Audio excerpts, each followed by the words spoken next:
అనైతికత అండి. అంటే ఇంగ్లీష్‌లో చెప్పాలి అంటే అనెథికల్ అట్మాస్ఫియర్. భ్రష్టాచారంతో కూడుకున్న వాతావరణం. గాలితో పోటీ పడుతున్నదండి. అంటే గాలి ఎక్కడుందో ఇటువంటి వాతావరణం కూడాను అక్కడొచ్చేస్తున్నది. భాషకందని అనైతికత ఈ చాప కింద నీరులా సమాజంలోకి పాకిపోతున్నదండి. బ్రెయిన్ డ్రైన్ ఒకవైపు, టెక్నాలజీ ఒకవైపు, సామాజిక మాధ్యమాలు ఇంకొక వైపు, ఈ ముప్పేటల సమాజంలోని మానవ సంబంధాల మీద నిజంగా చెప్పాలి అంటే మరణ మృదంగాన్ని మోగిస్తున్నాయండి. కుటుంబ వ్యవస్థలోని, సామాజిక వ్యవస్థలోని మానవ సంబంధాలన్నింటినీ మనం ఒక చోట చేర్చి అంటే అమ్మ, నాన్న, అక్క, తమ్ముడు, గురువు, శిష్యుడు ఇంకా రకరకాలు ఉన్నాయి కదా! రకరకాల మానవ సంబంధాలు ఉన్నాయి కదండీ! కుటుంబ వ్యవస్థలో గానీ, సమాజంలో గానీ వాటన్నిటినీ ఒక చోట చేర్చి వాటిని పెయిర్స్‌గా పెడితే ఎన్ని పెయిర్స్ వస్తాయో అన్ని పెయిర్స్‌లో కూడాను ఎక్కడో ఒక్కడ అనాగరికత చోటు చేసుకుంటున్నదండి. అసలు నిజంగా చెప్పాలి అంటే సమాజం ఎడిపోతున్నదో అర్థం కావట్లేదు. ఈ మధ్య నేను కొన్ని వీడియోలు చూస్తున్నానులెండి. ఈ వావి వరుసలు నిజంగా పొగజూరిపోతున్నాయి. చిన్న, పెద్ద లేకుండా పోతున్నది వ్యక్తుల మధ్య. దొరకనప్పుడు కాదండి.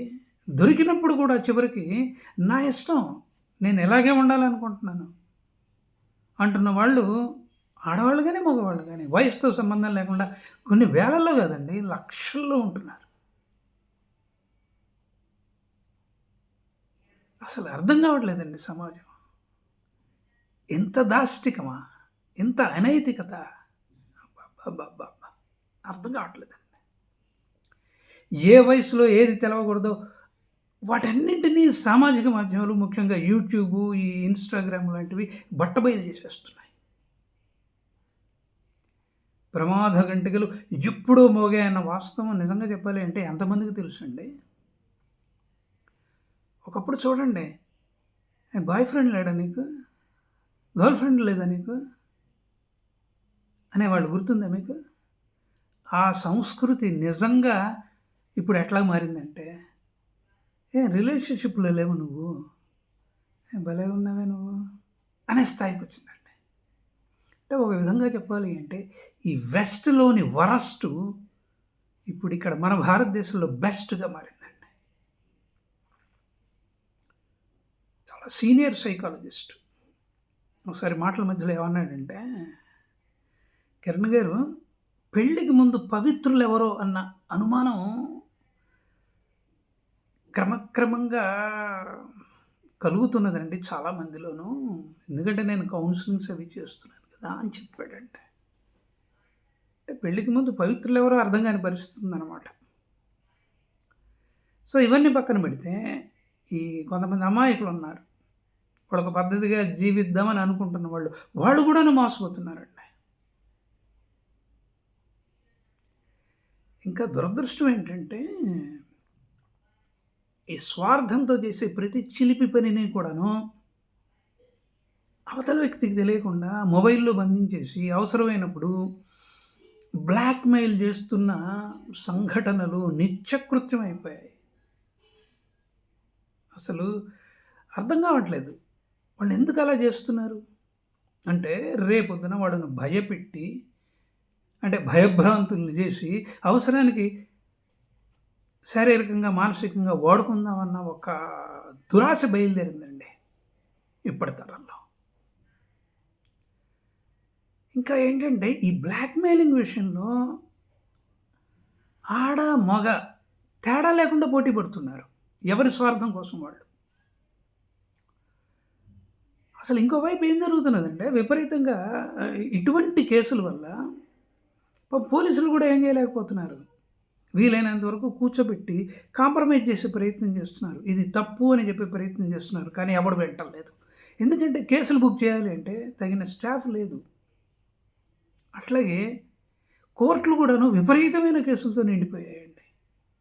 ఇటువంటి కేసులు నిజంగా గనక కోర్టుకెళ్తే అది ఎప్పుడు తేలుతాయో కూడా తెలియని పరిస్థితి అండి.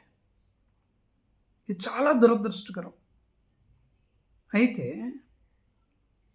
ఎంత జరుగుతున్నా కూడాను ఒక అద్భుతం అయితే జరుగుతున్నదండి. ఒక అద్భుతం జరుగుతున్నది. ధర్మ సంస్థాపనార్థాయ సంభవామి యుగేగే అన్న చందంగా కొన్ని యూట్యూబ్ టీమ్స్ బయలుదేరాయి. అవి ఏం చేస్తున్నాయంటే సీక్రెట్ కెమెరాలు పెట్టి వాస్తవాన్ని వెలికితీసి బాధితులకు న్యాయం చేస్తున్నాయండి. మానవతా విలువలను కాపాడే ప్రయత్నంలో చాలా సిన్సియర్గా కృషి చేస్తున్నాయి. నీకు అన్యాయం జరిగింది కదా, ఇతను అన్యాయం చేశాడు కదా, లేకపోతే ఈమె మీకు అన్యాయం చేసింది కదా, ఇదిగో సీక్రెట్ కెమెరాలో బంధించాం. ఈమె లేకపోతే ఇతన ఈ తప్పులు ఒప్పుకున్నారు, ఇవంతా కూడా వీడియోలు రికార్డ్ అయ్యాయి కాబట్టి ఈ వీడియో మీకు ఇస్తున్నాము. దీన్ని మీరు పోలీస్ స్టేషన్కి తీసుకెళ్తారో కోర్టుకు తీసుకెళ్తారో మాకు సంబంధం లేదు అని చెప్పేసి వాళ్ళ చేతుల్లో పెట్టేస్తున్నాయండి వాస్తవాన్ని. నిజంగా చెప్పాలి అంటే ఇది ఒక గొప్ప శుభపరిణామం. ఈ విధమైన ఎవిడెన్స్ని సేకరించడానికి ఒక్కొక్కసారి కొన్ని గంటలు పడుతుంది, ఒక్కొక్కసారి 4-5 రోజులు పడుతుంది, వారం రోజులు అయితే పట్టట్లేదండి.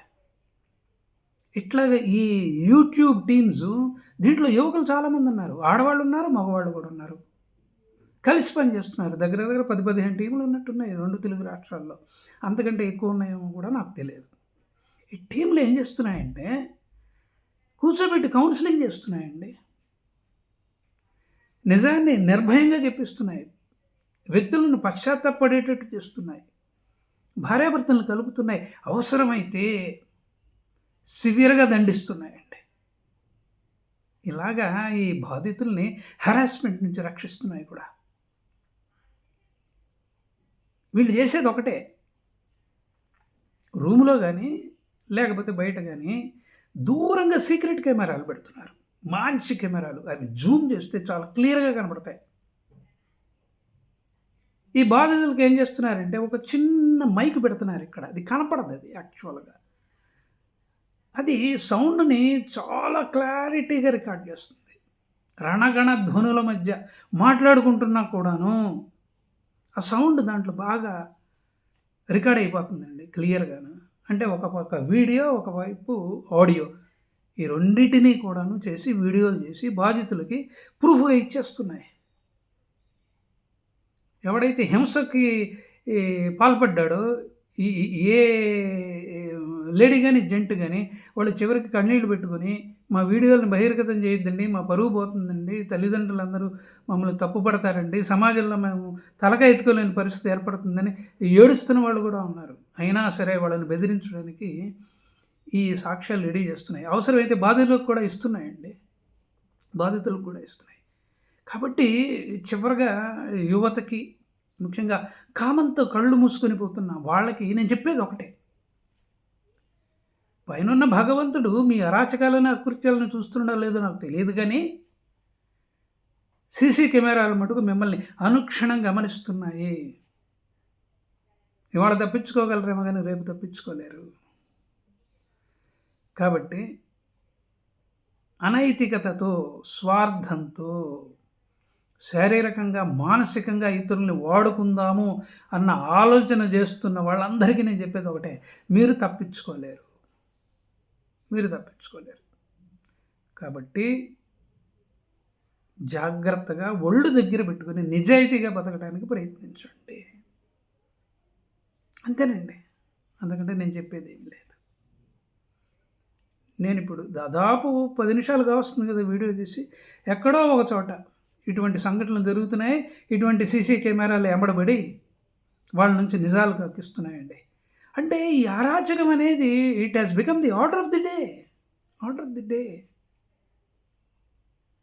డబ్బు కోసం చేస్తున్నారండి చాలామంది. జలసాలకు అలవాటు పడిపోయి ఆ డబ్బుని ఎలా సంపాదించాలి అన్న దాంట్లో క్లబ్కో పబ్కో తీసుకెళ్ళి, లేకపోతే రూముకి తీసుకెళ్ళి వాళ్ళని ఏదో కావలించుకున్నట్టు చేసి, ముద్దు పెట్టుకున్నట్టు చేసి, వీళ్ళకి తెలియకుండా సీసీ కెమెరాలు పెట్టి వీడియోలు రికార్డ్ చేసి బెదిరిస్తున్నారు. చూసావా, నాతో ఇలా ఉన్నావు, మీ బంధువులు పంపిస్తాను, మీ భర్తకు పంపిస్తాను, మీ భార్యకు పంపిస్తాను, లేకపోతే మీ తల్లిదండ్రులు పంపిస్తాను, జాగ్రత్త, ఆ వీడియో నా దగ్గర ఉంది అని బెదిరిస్తున్నారండి. దానికి భయపడి పరువు ఎక్కడ పోతుందోనని లక్షల్లో ఇచ్చుకుంటున్న వాళ్ళు కూడా ఉన్నారు. చివరికి వాళ్ళ వల్ల కాక నేను చెప్పాను కదా, సంభవామి యుగే అన్నట్టుగా ఇటువంటి యూట్యూబర్ల దగ్గరికి వస్తున్నారు. వాళ్ళు ఆల్మోస్ట్ 99% సక్సెస్ రేట్ ఉందండి వాళ్ళు చేస్తున్న ఎఫర్ట్స్లో అనమాట. కాబట్టి కొంచెం జాగ్రత్తగా ఉండాలండి, జాగ్రత్తగా ఉండాలి. తల్లిదండ్రులు కూడా పిల్లల్ని అనుక్షణం గమనిస్తూ ఉండాలండి, ఏం చేస్తున్నారు ఏంటి అన్నదనమాట. అంతేనండి వీడియోలో, ఇంతకంటే చెప్పవలసింది ఏమీ లేదు. మీరు మెల్లగా వెతుకుతుంటూ పోండి, మీకు ఇటువంటివన్నీ దొరుకుతాయి. అదే పని మీద ఉండండి, మీకు దొరుకుతాయి. సమాజం ఎంత ఘోరంగా చెడిపోయిందా అని మనకు అనిపిస్తూ ఉంటుంది అనమాట. సో ఇంతకంటే చెప్పాల్సింది ఏం లేదండి. ఈ వీడియో కనుక మీకు నచ్చితే నా ఛానల్ సబ్స్క్రైబ్ చేయండి, చాలామందికి షేర్ చేయండి, బెల్ ఐకాన్ ఉంటుంది నొక్కండి, మెసేజ్ బాక్స్లో మంచి మెసేజ్ని పెట్టండి, లైక్ బటన్ ఉంటుంది నొక్కండి. లేదు కిరణ్ గారు, నిజమే, మీరు చెప్పింది నిజమే, మీరు ఎంత ఆవేదనతో చెప్తున్నారు కాబట్టి మీతో మాట్లాడాలి అనిపిస్తున్నది అని కనుక మీరు అనుకున్నట్లయితే హాయిగా నాతో మాట్లాడండి. నా పేరు మారుతి కిరణ్, పోరూరి, PORURI మా ఇంటి పేరండి. నా ఫోన్ నెంబర్ 9491063089. నమస్కారం.